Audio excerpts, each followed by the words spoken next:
Okay, to set the time, the clock right from the remote control.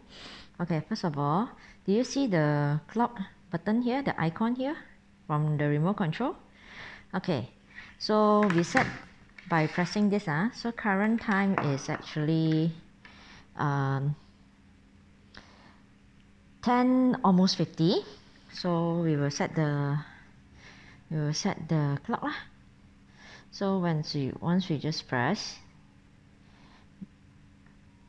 when the icon of the clock is blinking, so all you have to do is just press the up button. Of course, if you press the down button, it will reverse back lah. So current time is 10:50. So if you press it on continuously, it will move like an auto count, like a timer auto count. Then if you release, it will stop. Okay, yeah, currently almost there.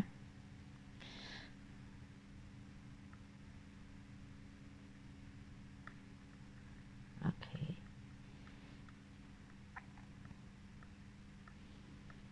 So I set it on 10:50. So it's roughly the same time lah.